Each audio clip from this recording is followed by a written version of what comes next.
Hello everyone, मैं आप सभी का स्वागत करती हूँ आपके अपने चैनल फ्री स्टडी पॉइंट पर। मैं आशा करती हूँ आप सभी ठीक होंगे और आपकी सीटेट की जो प्रिपरेशन है वो बहुत अच्छी चल रही होगी।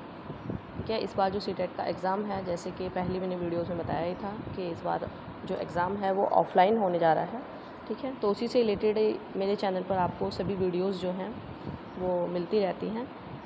आज जो हमारा टॉपिक है वो है बुद्धि के सिद्धांत। आज हम थ्योरी ऑफ इंटेलिजेंस डिस्कस करेंगे।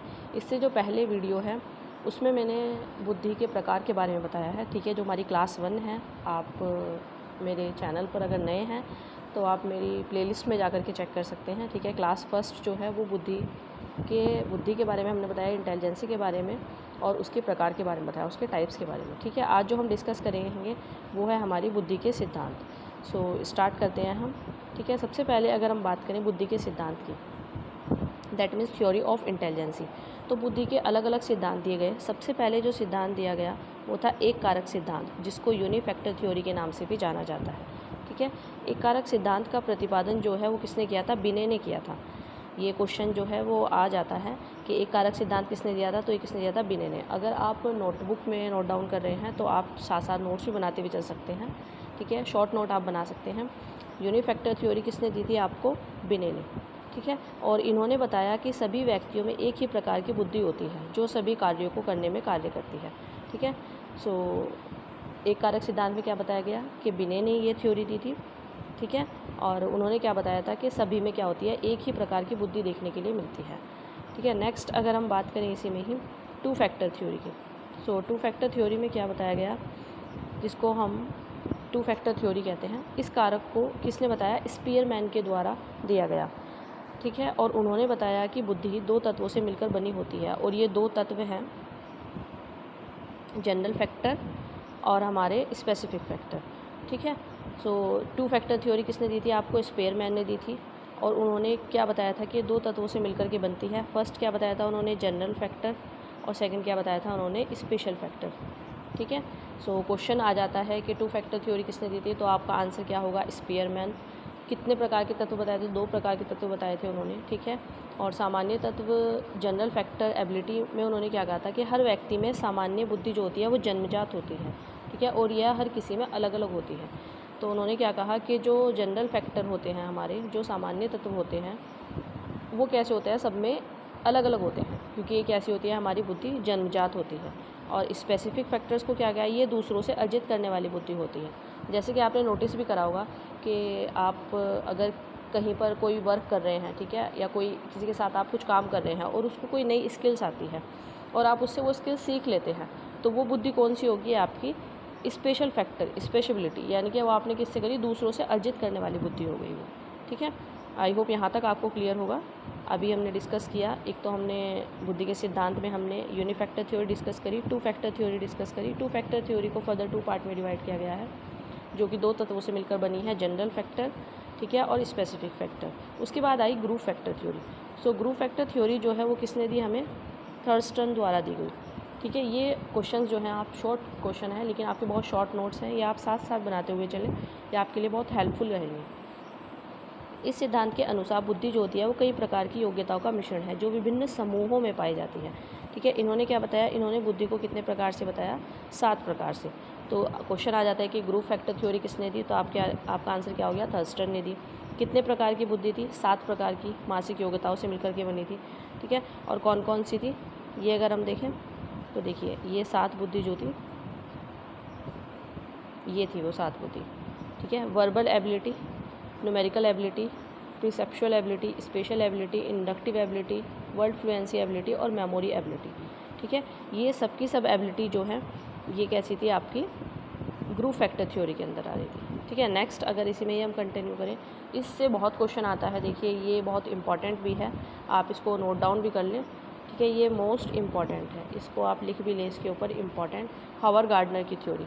हावर गार्डनर का जो बहुबुद्धि सिद्धांत है, जिसको मल्टीपल इंटेलिजेंसी या फिर 7 इंटेलिजेंसी थ्योरी के नाम से भी जाना जाता है। ठीक है, इसमें क्या कहा गया कि इन्होंने, हावर गार्डनर ने बताया कि जो बुद्धि होती है वो मल्टीपल टाइप्स की होती है, बहुत तरह की होती है, बहुबुद्धि सिद्धांत इसीलिए कहा गया है इसको। ठीक है, और उन्होंने बताया कि सबसे पहले उन्होंने कौन सी बुद्धि के बारे में बताया? शाब्दिक बुद्धि के बारे में। ठीक है, फर्स्ट उन्होंने बताया शाब्दिक या फिर भाषीय बुद्धि, जिसको वर्बल लिंग्विस्टिक इंटेलिजेंसी के नाम से भी जाना जाता है।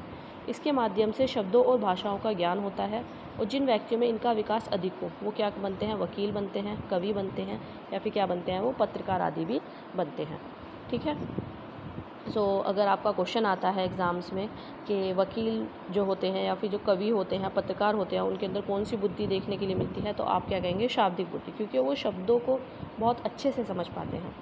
ठीक है। और उनको एक्सप्लेन भी बहुत अच्छे से कर पाते हैं। आपने देखा होगा कि जो वकील होते हैं, जो लॉयर्स होते हैं, वो केस को इस तरह से हैंडल करते हैं कि वो अपनी लैंग्वेज से ही, अपने शब्दों से ही पूरा केस जो है वो भी घुमा देते हैं। ठीक है। उन्हें पता होता है कि हमें किस शब्द का प्रयोग कब करना है, कहाँ पर करना है। ऐसे ही कवि होते हैं, कवि को पता होता है कि हमें कौन सा वर्ड या कौन सा शब्द जो है यहाँ पर वो इस चीज़ के लिए अच्छा होगा या इस चीज़ को बहुत अच्छे से डिफ़ाइन करेगा, तो वो किस में आ जाएगी, हमारी शाब्दिक या फिर भाषीय बुद्धि में। सेकंड की अगर हम बात करें, तार्किक या फिर गणितीय बुद्धि। ठीक है। जिसको हम क्या कहते हैं, लॉजिकल मैथमेटिकल इंटेलिजेंसी, जिसमें ये ज़्यादा होती है, उनमें तार्किक योग्यता, मैथ्स कैलकुलेशन क्या होती है, वो अधिक होती है। आपने देखा होगा कि आपके साथ आपके बहुत सारे फ्रेंड्स होंगे जो पढ़ते होंगे। ठीक है। उनकी मैथ्स बहुत अच्छी होती है। तो वो मैथ्स किस वजह से अच्छी है, क्योंकि उनके अंदर लॉजिकल मैथमेटिकल इंटेलिजेंसी क्या है, वो ज़्यादा है। ठीक है। तो इसीलिए उनकी जो मैथ्स है वो अच्छी होगी। जिन व्यक्तियों में इनका विकास अधिक होता है वो क्या बनते हैं, अकाउंटेंट बनते हैं, बैंकर्स बनते हैं या फिर क्या बनते हैं, वो साथ में साइंटिस्ट भी बनते हैं। ठीक है। आई होप ये दोनों आपको क्लियर होंगे, शाब्दिक भाषीय बुद्धि और तार्किक गणितीय बुद्धि। इसके बाद नेक्स्ट इसी में ये अगर हम कंटिन्यू करें, स्थानीय स्पेशल इंटेलिजेंसी की अगर हम बात करें, स्थानीय स्पेशल इंटेलिजेंसी, अमूर्त तथ्यों के आधार पर मानसिक छवि बनाना। दैट मीन्स कि जैसे मैंने अभी आपको बताया कि जो मैंने वीडियो बनाई है इंटेलिजेंसी से रिलेटेड, तो इस वीडियो में मैंने पहले इंटेलिजेंसी के टाइप्स बताए हैं कि इंटेलिजेंसी कितने प्रकार की, अमूर्त बुद्धि है, अमूर्त बुद्धि है हमारी, और कौन सी है हमारी, सोशल बुद्धि है, सामाजिक बुद्धि भी है। ठीक है। तो इसी के अकॉर्डिंग यहाँ पर जैसे अमूर्त वर्ड आया है, अब आप अगर वीडियो को पहली बार देख रहे हैं तो आपको ये समझ नहीं आएगा, तो आप पहले जाकर क्लास फर्स्ट देखिए, वहाँ से आपको ये शब्द वर्ड जो है वो समझ आ जाएगा। अमूर्त तथ्यों के आधार पर मानसिक छवि बनाना। अमूर्त बुद्धि जिसमें होती है वो क्या करते हैं, वो छवि बना लेते हैं, इमेजिनेशन कर लेते हैं, जिनके अंदर अमूर्त बुद्धि देखने के लिए मिलती है। ठीक है। और जिन व्यक्तियों में इनका विकास अधिक होता है वो क्या बनते हैं, मूर्तिकार बनते हैं। जैसे आपने देखा होगा कि मूर्तिकार जो होते हैं वो एक इमेज बना लेते हैं अपने माइंड में, हमें इस तरह की फ़ोटो बनानी है या इस तरह की मूर्ति बनानी है भगवान जी की। ठीक है। तो वो क्या करते हैं, वो मूर्ति बना देते हैं। चित्रकार होते हैं, चित्रकार भी क्या करते हैं, देखते हैं किसी चीज़ को और अपना इमेजिनेशन कर लेते हैं, या फिर कहीं हिल्स एरिया में हो गए हैं, पहाड़ों की उन्हें कोई पिक्चर बनानी है। ठीक है। या कोई उन्हें पेड़ बनाना है या फिर कोई वादियाँ हैं या किसी भी तरह की कोई पिक्चर उनको बनानी है, कोई कार्टून बनाना है, तो क्या कर लेते हैं, वो उसकी एक छवि बना लेते हैं अपने माइंड में। ठीक है। और आर्किटेक्चर्स क्या होते हैं, आर्किटेक्चर्स भी जगह को देखते हैं, एरिया को देखते हैं और वहाँ पर क्या बना लेते हैं, उसकी एक इंटेलिजेंसी, उसकी जो एक छवि होती है वो अपने माइंड में बना लेते हैं और उसके हिसाब से वो क्या बना देते हैं, पूरा का पूरा एक नक्शा जो है वो बना देते हैं।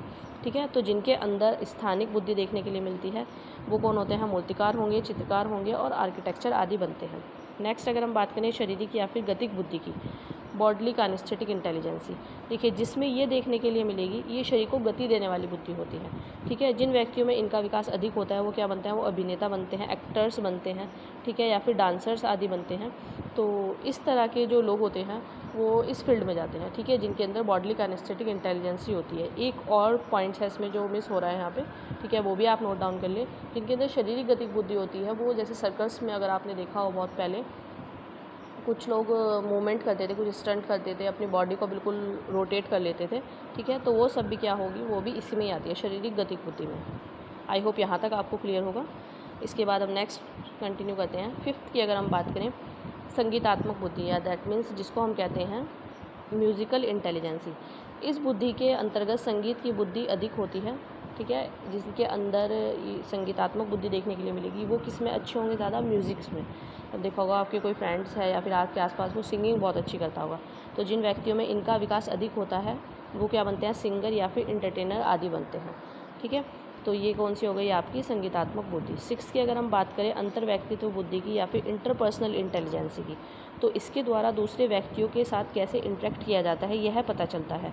और जिन व्यक्तियों में इनका विकास अधिक होता है वो नेता, सामाजिक कार्यकर्ता आदि बनते हैं। ठीक है। देखिए हम भी इसी में ही आते हैं, इंटरपर्सनल इंटेलिजेंसी में टीचर्स, क्योंकि हम क्या हैं, हम सोशल इंटेलिजेंसी हमारे अंदर देखने के लिए मिलती है, तो हम जो है वो इसी में ही आएंगे। ये जो क्वेश्चन है ये थोड़ा कन्फ्यूज़न है, देखिए एक मिनट में आपको दिखाती हूँ। ये 6th और 7th ये दो जो इंटेलिजेंसी है इसको आप देखिए, यहाँ पर है इंटरपर्सनल इंटेलिजेंसी और यहाँ पर है इंट्रापर्सनल इंटेलिजेंसी। क्वेश्चन जब आता है एग्ज़ाम्स में तो बहुत बच्चे कंफ्यूज होते हैं इस पॉइंट को लेकर के कि इंटरपर्सनल और इंट्रापर्सनल इंटेलिजेंसी में दोनों में डिफरेंशिएट क्या है, क्या फ़र्क है। ठीक है, तो आप इस वर्ड से याद रखिए, जैसे कभी हम किसी को कह देते हैं कि हमारी लाइफ में इंटरफेयर मत कीजिए, ठीक है, या फिर आपको दूसरों की लाइफ में इंटरफेयर नहीं करना चाहिए। तो इंटरपर्सनल का मतलब क्या होता है, जब हम दूसरों को अच्छे से समझ पाते हैं। ठीक है, इंटरपर्सनल का मतलब क्या होगा, जब हम दूसरों को अच्छे से समझ पाएंगे। और इंट्रापर्सनल का मतलब क्या होगा, जब हम स्वयं को अच्छे से समझ पाएंगे, खुद को अच्छे से समझ पाएंगे। ठीक है, तो ये इन दोनों में डिफरेंशिएट है। फर्स्टली अगर हम बात करें यहाँ पे इंटरपर्सनल इंटेलिजेंसी की, तो इसके द्वारा दूसरों व्यक्तियों के साथ इंटरेक्ट कैसे किया जाता है। ठीक है, जैसे कि जो नेता होते हैं उनको पता होता है कि किस तरह से हमें जो पब्लिक है या जो ऑडियंस है उसको किस तरह से हमें उसको हैंडल करना है, किस तरह से उनसे बात करनी है, किस तरह उनसे इंटरेक्ट करना है। तो वो वाली इंटेलिजेंसी कौन सी होगी, इंटरपर्सनल इंटेलिजेंसी। जो सामाजिक कार्यकर्ता होते हैं वो भी इसी में ही आएंगे। ठीक है, आई होप ये आपको क्लियर होगी। नेक्स्ट इसी में ही हम कंटिन्यू करें। 7th अगर हम बात करें, जैसे अभी मैंने आपको बताया इंटरपर्सनल इंटेलिजेंसी। सो इंटरपर्सनल इंटेलिजेंसी क्या होगी, इसके द्वारा खुद के साथ इंटरेक्ट किया जाता है। दैट मीन्स कि जिन व्यक्तियों में इनका विकास अधिक होता है वो आध्यात्मिक गुरु बनते हैं।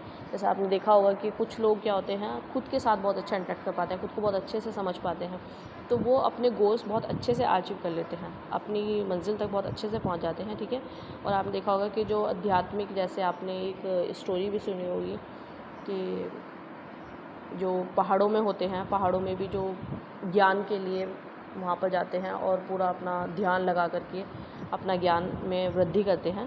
ठीक है, तो वो भी क्या किस में आते हैं, इंटरपर्सनल इंटेलिजेंसी में, क्योंकि उनकी जो स्वयं की इंटेलिजेंसी है वो बहुत अच्छी होती है। नेक्स्ट इसी में ही कंटिन्यू करें अगर हम प्रकृतिवादी बुद्धि की, नेचुरलिस्टिक इंटेलिजेंसी की। सो इस बुद्धि के व्यक्ति जो होते हैं वो प्रकृति के बहुत ज़्यादा नज़दीक होते हैं। आपको वर्ड से ही ये चीज़ें समझ आ जाएंगी। ठीक है, जैसे नेचुरलिस्टिक इंटेलिजेंसी देखने के लिए मिल रही है आपको, तो क्या होंगे, प्रकृति के बहुत ज़्यादा नज़दीक होंगे। और जिन व्यक्तियों में इनका विकास अधिक होता है वो क्या बनते हैं, वो किसान आदि बनते हैं। ठीक है, जैसे जो फार्मर्स होते हैं उनमें नेचुरलिस्टिक इंटेलिजेंसी देखने के लिए मिलती है। तो क्वेश्चन आ सकता है कि जो फार्मर्स होते हैं उनमें कौन सी इंटेलिजेंसी देखने के लिए मिलेगी, तो आप इजीली इसको टिक कर सकते हैं और 1 मार्क्स जो हैं वो आपके कंफर्म हो जाएंगे। ठीक है, नेक्स्ट इसी में ही हम कंटिन्यू करें आगे। एक्सिस्टेंशियल इंटेलिजेंसी की अगर हम बात करें, अस्तित्ववादी बुद्धि की, तो इस बुद्धि के व्यक्ति हर चीज़ के अस्तित्व के बारे में सोचते हैं, जैसे हम इस दुनिया में क्यों आए, भगवान कौन है। और जिन व्यक्तियों में इनका विकास अधिक होता है वो साधु संत या फिर क्या बनते हैं, फिलोसोफर्स बनते हैं। ठीक है, तो एक्सटेंशियल इंटेलिजेंसी भी आई होप आपको क्लियर होगी। ये हमारे कुछ इंटेलिजेंसी के टाइप्स थे। देखिए मैंने आपको सबसे पहले बताया कि एक बार मैं रिपीट करा देती हूँ आपको। देखिए यहाँ से हम रिपीट कर देते हैं एक बार।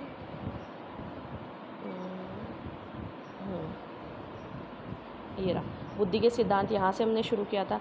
यहाँ पर से मैंने आपको क्या बताया कि जो एक कारक सिद्धांत है, यूनिफैक्टर थ्योरी किसने दी, बिने ने दी। ठीक है, उन्होंने क्या बताया कि बुद्धि सिर्फ एक प्रकार की होती है। 2 फैक्टर थ्योरी किसने दी आपको, स्पीयरमैन ने दी, और उन्होंने बताया कि 2 तत्वों से मिल करके बनती है।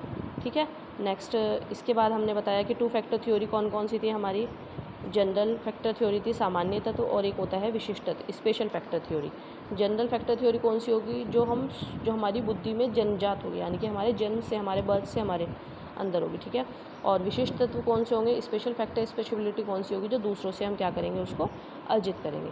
ठीक है, नेक्स्ट इसी में ही अगर हम कंटिन्यू करें, फिर उसके बाद मैंने आपको ग्रुप फैक्टर थ्योरी बताई। ग्रुप फैक्टर थ्योरी किसने दी आपको, थर्स्टन के द्वारा दी गई। उन्होंने 7 प्रकार की मानसिक योग्यताओं से मिलकर के बनी होती है। ठीक है, ये 7 के 7 जो स्पेशलिटी है, जैसे वर्बल एबिलिटी है, ये सब मैंने आपको बताया 7 के 7। ठीक है, नेक्स्ट इसके बाद हमने हार्वर्ड गार्डनर का बहुबुद्धि का सिद्धांत जो है वो पढ़ा, और इसमें आपको 7 टाइप्स की इंटेलिजेंसी जो है वो मैंने आपको बताई। ठीक है, आई होप यहाँ तक आपको क्लियर होगा। सो इस वीडियो में इतना ही रखते हैं। ठीक है, बहुत शॉर्ट में मैं वीडियो बना रही हूँ, और आप अगर मुश्किल से 10 या 15 मिनट निकाल कर भी वीडियो देख लेते हैं तो आपके 1 से 2 नंबर जो हैं वो कंफर्म हो जाएंगे। ठीक है, सो नेक्स्ट वीडियो में मिलते हैं। ठीक है, और अगर आपको वीडियो अच्छी लगती है, समझ आती है, तो वीडियो को लाइक कीजिए और शेयर कीजिए, ताकि आपके फ्रेंड्स जो हैं वो बहुत कम टाइम में बहुत अच्छे से पढ़ पाएँ और शॉर्ट नोट्स जो हैं वो उनके पास पहुँच जाएँ। Thank you so much for everyone watching my video. मिलते हैं नेक्स्ट वीडियो में।